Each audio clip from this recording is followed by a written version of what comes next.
सभी को नमस्कार। अष्टवक्र गीता 7वां प्रकरण सूत्र नंबर 3। मयि अनंत महां बोधो विश्वम नाम विकल्पना अति शांतो निराकार एतद एत देवाहम अस्थितः। अनुवाद इस प्रकार है, मुझ अंतहीन महासमुंदर में निश्चय ही संसार कल्पना मात्र है। मैं अत्यंत शांत हूँ, निराकार हूँ और इसी अवस्था में स्थित हूँ। तो जनक जी क्या कह रहे हैं, ये संसार कल्पना मात्र है और मैं अंतहीन अनंत महासमुंदर हूँ। मैं अत्यंत शांत हूँ, निराकार हूँ और इसी अवस्था में स्थित हूँ। तो ये तो हुई ज्ञानी जनक जी की अवस्था। अज्ञानी अज्ञानी की अवस्था कैसी रहेगी, इससे बिल्कुल ही ऑपोजिट, उल्टी रहेगी। तो अज्ञानी के लिए मैं देह हूँ, वहां वो बोल रहे मैं अनंत महासमुंदर हूँ। यहाँ अज्ञानी बोलेगा मैं देव हूँ, मैं आकार वाला हूँ। वहां बोल रहे निराकार, मैं बोलूंगा मैं आकार वाला हूँ। वो बोल रहे मैं विशाल हूँ और यहाँ अज्ञानी बोलेगा मैं छोटा हूँ। अंत वाला हूँ, वो बोल रहे अंतहीन हूँ, यहाँ बोलेंगे हम अंत वाला हूँ। तो ये जो हम देह देह में रहते हैं, अब ये देह आई कहाँ से? ये जो देह है ये पूरी की पूरी हमारी देह जगत की ही वस्तुओं से आई। प्रकृति के पांचों तत्वों से, जो अनाज खाया, जो हमारे माता पिता ने अनाज खाया होगा उसमें, वो सब हमारी देह में आया, उसी से देह बनी। हमारी देह में ये जो जगत के भाव विचार रिश्ते सभी देह के साथ आए और आते ही इस देह ने आते ही क्या किया, मैं बोलना शुरू कर दिया, उसमें मैं भाव जाग गया। तो ये मैं भाव कहाँ से आया? अहम, ये भी जगत से आया। याद करो भगवत गीता का 7वें नंबर का अध्याय, जहां श्री कृष्ण ने बताया था परा और अपरा प्रकृति दोनों ही क्या है, प्रकृति है। तो जो अहम भाव है वो क्या है, परा प्रकृति। और बाकी जो पूरा शरीर, जो स्थूल शरीर है, वो अपरा प्रकृति। तो इस प्रकार हमें बताया था वहां। तो यहाँ यही बता रहे कि जो पूरा शरीर है ये जगत से ही आया है, जगत से ही मिला है। और उपनिषदों में भी हमने क्या पढ़ा था, पिंड और ब्रह्मांड एक ही होते हैं, यत् पिंडे तद ब्रह्मांडे। तो पूरी प्रकृति को क्या बोला है, ब्रह्मांड बोला है, और देह को क्या बोला है, पिंड। तो क्या बोला, पिंड और ब्रह्मांड एक जैसा होता है। तो ये जो पिंड मतलब ये जो देह आया है, ये पूरा की पूरा ब्रह्मांड को अपने साथ लाया है छोटे से रूप में। और ये पिंड आते ही मैं भाव में आ गया, और मैं आते ही उसको क्या लगा कि मैं दुखी हूं, मैं अशांत हूं, मैं परेशान हूं। और अहंकार वश वो अपने आप को अलग मानने लगा अलग, कि मैं तो अलग हूं इस जगत से। पर क्यों अलग मानने लगा? बस मानने लगा, इसका कोई जवाब नहीं। उसको लगा मैं अलग हूं और अपने आप को वो अलग मानने लगा। तो अब इसमें उसकी कैसी स्थिति बन गई कि मैं अलग हूं, मैं दुखी हूं, मैं परेशान हूं, मैं अशांत हूं। अब ये जो दुख उसको हो रहे हैं ये पूरी चीजों से, ये दुख की स्थिति उसकी बनी रही। दुख की स्थिति उसकी कभी खत्म नहीं हो रही, पर दुख के कारण उसके बदलते रह रहे हैं। बस छोटा था तब कोई और कारण थे, थोड़ा बड़ा हुआ तो और कारण, और हम जिंदगी भर देखते हैं कैसे दुख के कारण बदलते रहते हैं। अब दुखी परेशान अशांत में क्या करता है?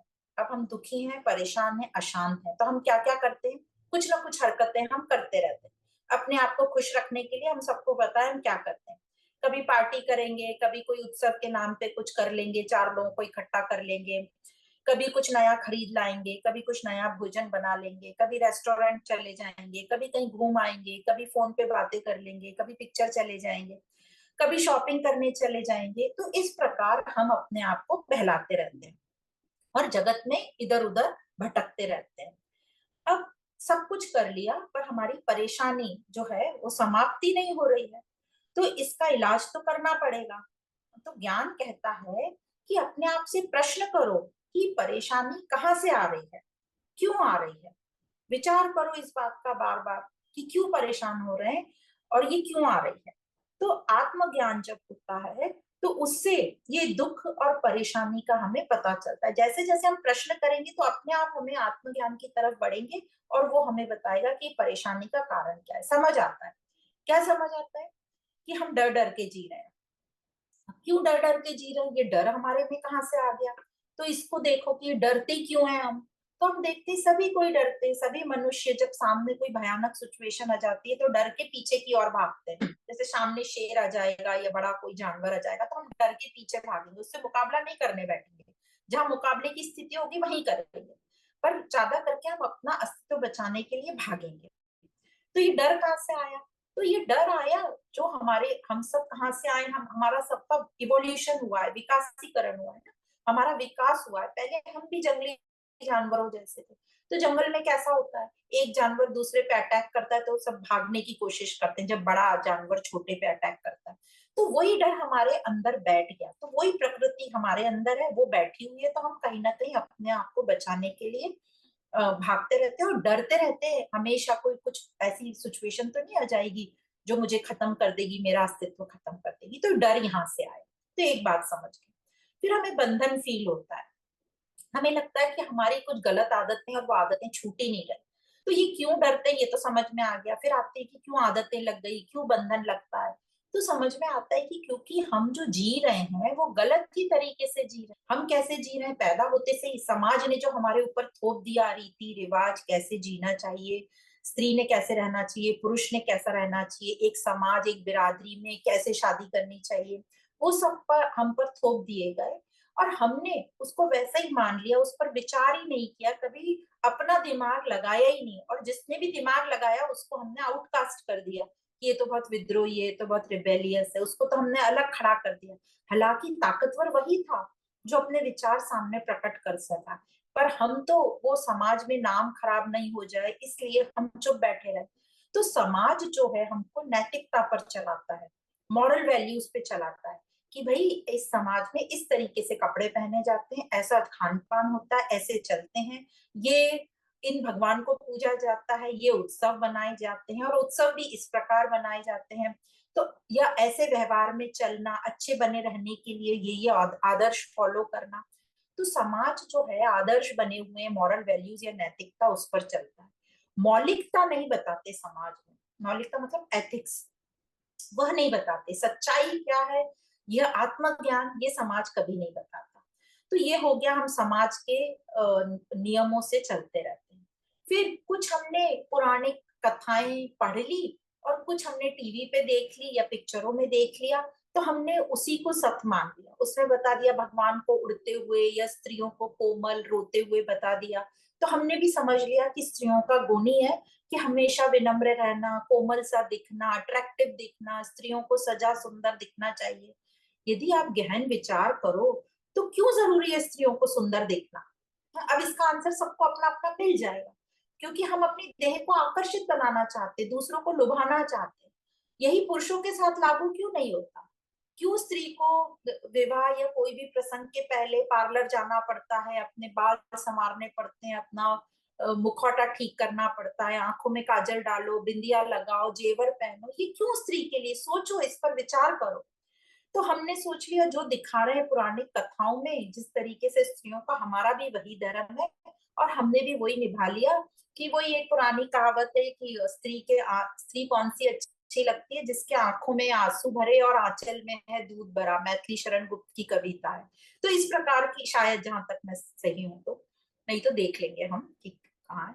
तो इस प्रकार के, और पुरुषों को कैसा रहना चाहिए, जो कथाओं में देखा है, पुरुषों को बलवान, ताकतवर, जोर से बोलने वाला और सब उसकी आवाज से कांपने वाला।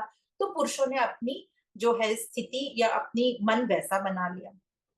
तो ये सब हम कैसे चल रहे हैं, समाज के बताए, पुराने पुराणों में जो लिखा है, पिक्चरों में जो बताया, टीवी में, सोशल मीडिया में जो देख लिया, और कुछ हमारे प्राकृतिक गुण जो हमारे जो पूर्वज थे वहीं से चले आ रहे हैं, प्रकृति में जो पहले चलता था, जो जंगल में आज भी चलता है, वही हमारे में गुण आ रहे हैं।